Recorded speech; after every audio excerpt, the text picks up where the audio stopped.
Tonight on KGW News, meet the Oregon veteran battling a rare disease, now also forced to fight for health coverage. Look at me, live my life for a day. KGW investigates why the VA is denying claims like his across the country.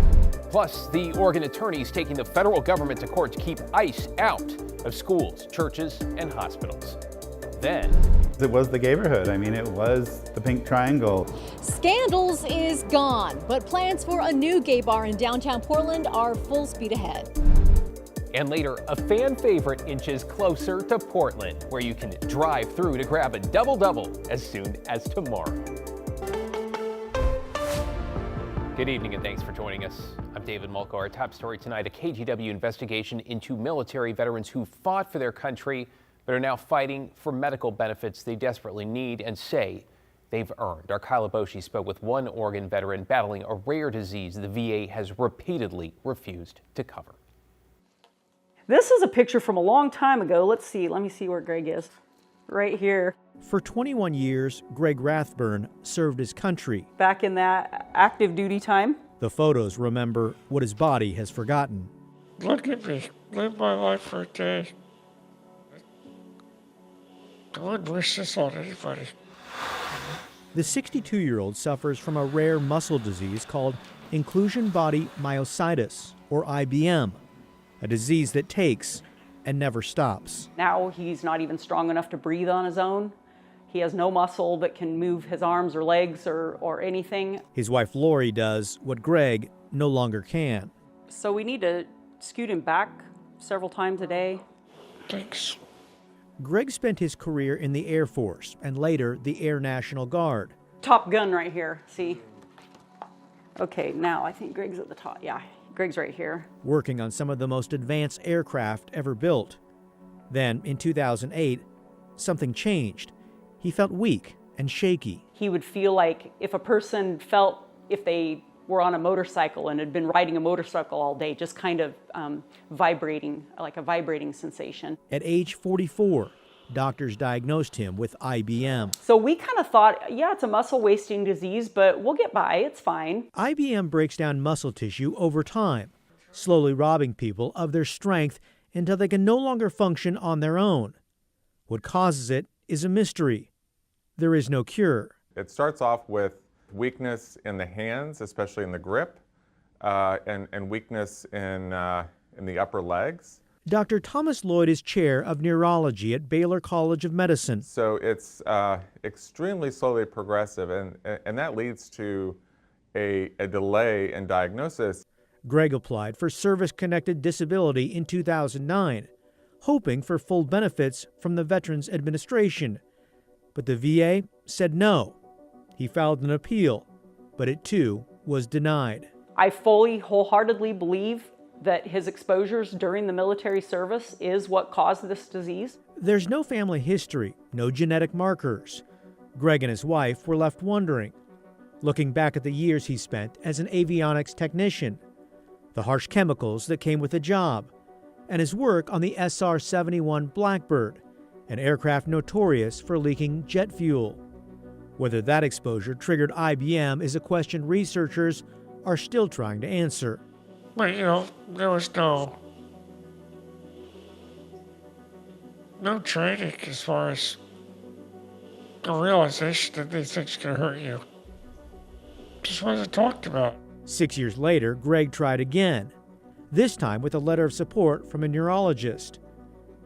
The VA's answer was in black and white, once again denied, because the condition neither occurred in nor was caused by service. We gave up.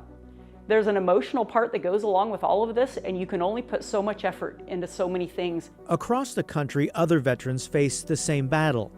IBM often doesn't show up until years after service, sometimes decades later. The Veterans Administration does not recognize inclusion body myositis as a disease that exists. Every doctor you go into and you say, well, what do you have? He said, IBM. Never heard of it. It's a disease most people don't even know they have until they get to the point where they're falling down. Depending on the study and how you do the math, advocates believe the number of veterans diagnosed with IBM may be anywhere from 6 to to 19 times higher than the general population. That's a wide range. The problem, nobody formally tracks IBM diagnosis. Once we saw this, we realized, hey, this is real. Veterans really are getting this orders of magnitude higher than the civilian population. Attorney Carrie Baker, who's been fighting for many of these veterans, says not every VA claim requires a direct medical link.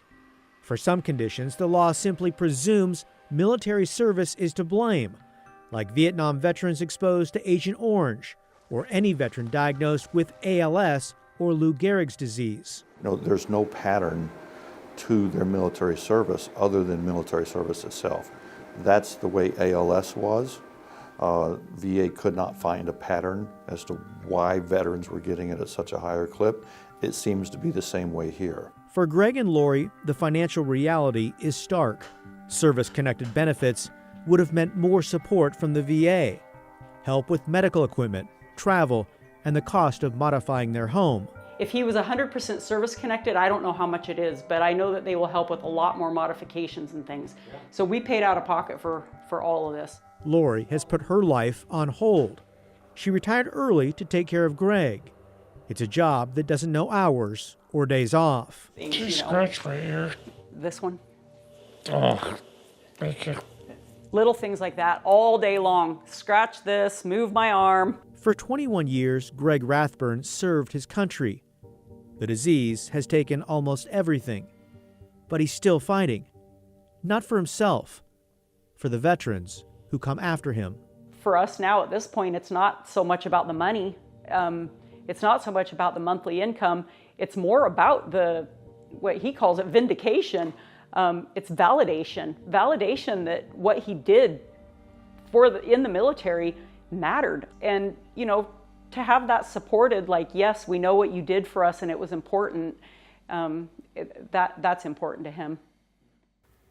Kyla Boshi reporting there. Meanwhile, Rathburn filed another claim early this month, which the VA says it is currently reviewing. A spokesperson adding the VA continues to investigate IBM and has asked the National Academies to conduct a new comprehensive study on this condition, end quote. Of course, we'll keep you posted. All right, let's take a live look outside over downtown Portland on this Wednesday, where it seems the rain has moved out and a dry stretch is settling in. Chief Meteorologist Matt Spino is here with the first look at what looks like a whole lot of spring sunshine, Matt. Yeah, Dave, it's looking really good, but boy, was today ever wet and cloudy, and it was late in the day. The clouds gradually began to break up and move on out. You saw the clearing there from our Explore Tualatin Valley Sky Cam at the Reserve Golf Course. Some late afternoon sunshine. We're going to get a whole lot of sunshine in the days ahead. Timberline, though, still some snowflakes in the air as of the last hour. There were 7 inches of new snow today. We'll take it. April snowfall, always a benefit as we're heading into the dry season and wildfire season. In fact, when you look at radar, the only thing left is up around Mount Hood, almost in the entire state. There's a little bit left over in Malheur County. That's winding down soon, but it was northeast Oregon that really got hammered today. Look at this, over 2 inches of precipitation at Meacham in the Blue Mountains at about 4,000 feet. A lot of that was snow, but there was also rain that caused a flood warning to be issued for the Umatilla River until tomorrow afternoon at 5 o'clock. There was damage to the roadway in western Oregon because of that. And then the winds in northeast Oregon too. So they had it all going on. Rain, wind, and mountain snow. Look at that, it gusts nearly 60 miles an hour at Pendleton. Tomorrow, though, mostly sunny. Friday and the weekend also looking great. We'll let you know how warm it'll be in a bit, David. Looking forward to that. See you then, Matt.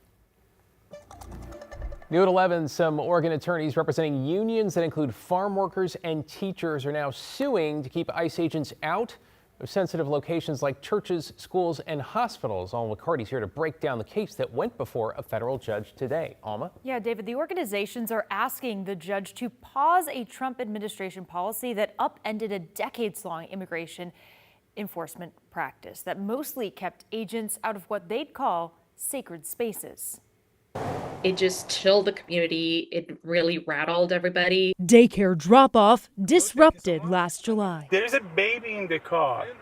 And is it hard to wait for 3 minutes? Nelly Garcia Orjuela, a staff attorney at Innovation Law Lab, says this incident stands out as one of the first in Oregon where federal agents disregarded a sensitive location during immigration enforcement. There were absences for the next day. The children obviously felt that something was off. The teachers had to deal with the aftermath. And all of that is, like all these harrowing experiences have been related into what is our complaint. She says that complaint, filed in federal court, aims to protect places like schools, hospitals, and houses of worship by reinstating long-standing ICE policy, barring agents from these locations in most circumstances.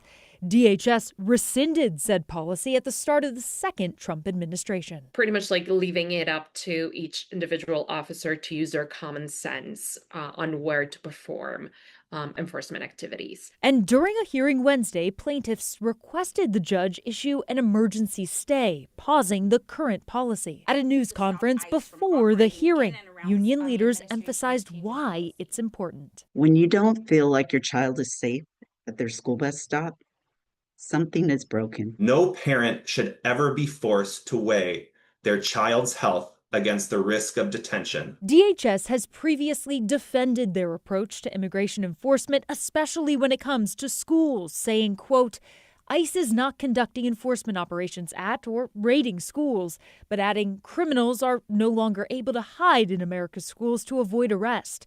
The Trump administration will not tie the hands of our brave law enforcement and instead trusts them to use common sense. And we reached out to DHS and to ICE for an updated statement. We haven't heard back. Plaintiffs are hoping to hear back from the judge in the next couple of weeks. David. Thanks, Alma. Appreciate your reporting on that.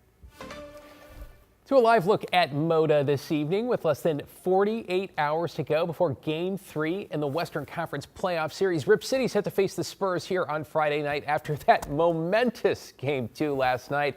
And tonight we're learning more about just how divided Portland City councilors are when it comes to putting hundreds of millions of dollars in public money toward upgrading Moda. Two city councilors, they are Tiffany Kayama-Lane and Mitch Green, raised questions about the process, saying they refused to sign a non-disclosure agreement, an NDA, that was required for them to learn more about the negotiations. Green writing, quote, if you want the public to support using public money to remodel a stadium, then you need to make the case to them in public about why using those funds is better than some alternative, end quote. We should note, the city says the NDA only actually applies to confidential information shared by the team.